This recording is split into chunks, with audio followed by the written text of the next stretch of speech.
Hey, what's up, G-fans? I know it's been a while since I posted a video. I've been very busy, basically in the final 3 weeks of the semester, but my classes are going good.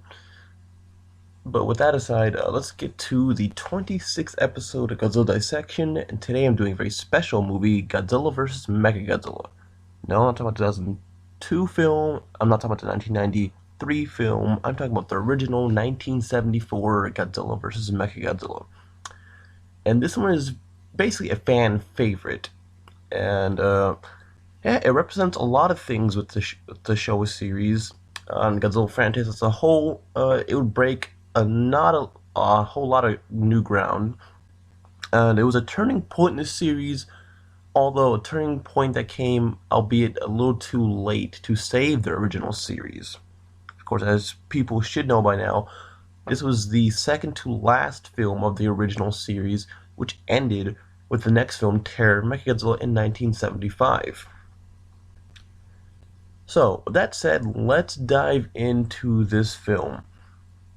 And one of the main reasons why it stands out amongst a very dark era of Godzilla's history is that finally we are not bombarded with stock footage, shitty looking monsters, and an overabundance of karate moves from giant monsters. Yeah, because the past two films, if some people who despise Godzilla vs. Hedorah might even want to go far back as three, but I prefer to be focused on Godzilla vs. Megalon and Godzilla vs. Gigan. Those two films really starting to drag down the reputation of Godzilla and what the franchise really meant, and just really take out its fun factor because they were done in such a very poor way.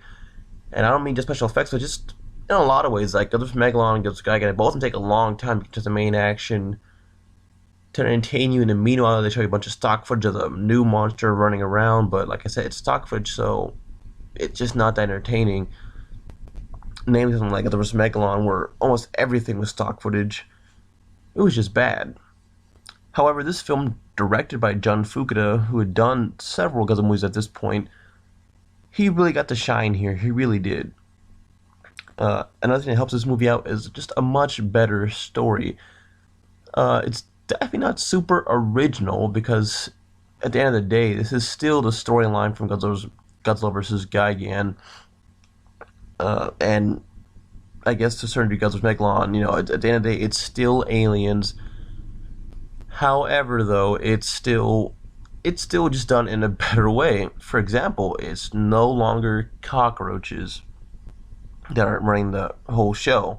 However, at the same time, because of the Planet of the Apes craze going on at the time of this movie, the aliens for some reason are actually, simian. They look like apes once they usually get wounded or something. You see their face, and yeah, it looks kind of like just a gorilla. I always thought it was creepy as a kid. Watching it now, it's still kind of creepy. Although you still wish at the same time they did a more original look for the aliens. Excuse me. As far as designs for aliens, I still think the ones from Destroy All Monsters looked the best. Just because they were actually a non-human form without having to go to ridiculous levels like cockroaches. And while also not simply just being humans in weird tights, like an Invasion of Astro Monster. That being said, another thing that makes this movie interesting is an interesting human cast. Including some veteran Toho actors like Akihiko Hirata and Hiroshi Kazumi. These guys are veterans from way back in the heyday of the early 60s of Godzilla, and to see them come back was a sign that Toho was really trying to get back on their game. And of course, like I said, this was for the 20th anniversary of Godzilla, so after 20 years, they really wanted to, bring the franchise back. Which was, it's amazing to see how much time it took them to realize that the best characters should not be, treated so unfairly with these crappy movies and really lazily written stories. And let me just say this right now. A lot of people would say this is like one of their favorite Godzilla movies of all time. It's definitely one of mine, but to me, it's still a few things that hold it back. Of course, simple little things. Like I said, the unoriginal plot is a hindrance. And of course, Godzilla is still the same crappy design from Godzilla vs. Megalon. Although, like I said, this is nowhere near the worst design for Godzilla. That title goes to Son of Godzilla, so by far, not the worst. So, it's not one of my favorite Godzilla movies of all time, but to me, it's still up there. It's almost in the top 10, but not quite. But it is definitely Jun Fukuda's best Godzilla movie. That I definitely can say without a doubt. So, that's it. Let's dive in to what makes this movie so interesting. Well, for one thing, it's the first time since Godzilla vs. Hedorah, a whole 3 years, that special effects director Teruyushi Nakano actually got to display something presentable. And all the rampage scenes, all the sets in this movie look fantastic for the monsters. There's oil refinery scene, which I always loved, which was represented pretty well in the Godzilla game recently. There's a lot of nice landscape shots, but it's done in a much better way than Godzilla Megalon, where it's not super overly dark. It feels like kind of like the old Godzilla from the 60s. It's daytime, you can see everything, you have a nice little hilly landscape to fight on, and it looks fantastic.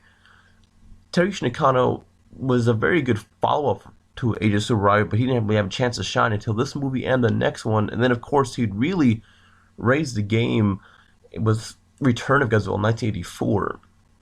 It just had this series has to end for him to really get a true chance to shine, but he did pretty well here, too. Let's get to the monsters, which is a pretty big part of this one. Since there's so many, and it's done in a much better way than the last two movies. First, I guess I should say, the very first opening scene involves Anguirus, who was in this movie. If you don't know the history of this movie, once again, this is supposed to be Baragon.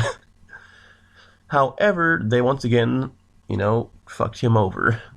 That's why when we see Anguirus in this movie, we see traits he never had before, such as digging underground and leaping long distances. All traits that Baragon had in Frankenstein Conquers the World. So, pretty freaking odd. I guess it was damaged as a suit, or maybe it was being used in the Ultraman, or I don't know, some kind of TV show at the time, but they kept the attributes of the monster, but not the monster itself. Which is weird, because this is the first movie I ever saw with Anguirus, so I always assumed he was a burrowing creature, but then I never saw him do it in any other movies, so I was kind of confused. And then in later in the Godzilla games, especially this newest one, excuse me, they actually give him this burrowing trait again, so once again, left very confused.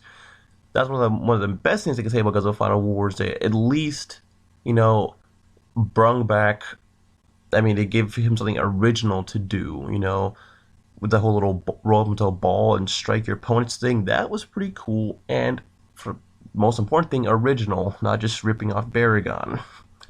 Baragon would keep getting fucked over until 2001 with GMK, and he didn't even get in the freaking title, but at least he was in the movie, right? His fight with MechaGodzilla was one of the best of the entire Showa series. Fantastically physical, and the whole ripping Anguirus' jaw part was one of the most awesome parts. I used to watch it over again as a kid, like, holy shit, they actually did that. Like I said, one of the best fights, one of the best freaking fights in the whole Showa era. Just freaking awesome.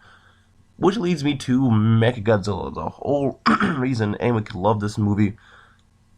This is the introduction and one of the most popular characters in the Godzilla franchise. Of course, here is a very different origin than he would have. Later on in the series, he would always be pretty much, a weapon for humanity against Godzilla.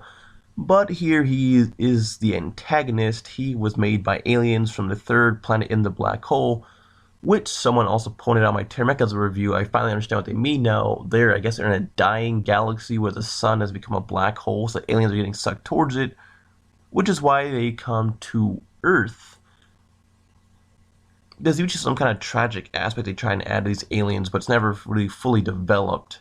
In Age of Astro Monster, they said they were low on water, so that's why they were invading Earth.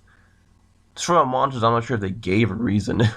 And then I know Godzilla's guy again, at the very last minute, they said the whole thing about you're destroying the Earth, so we've come to take it from you.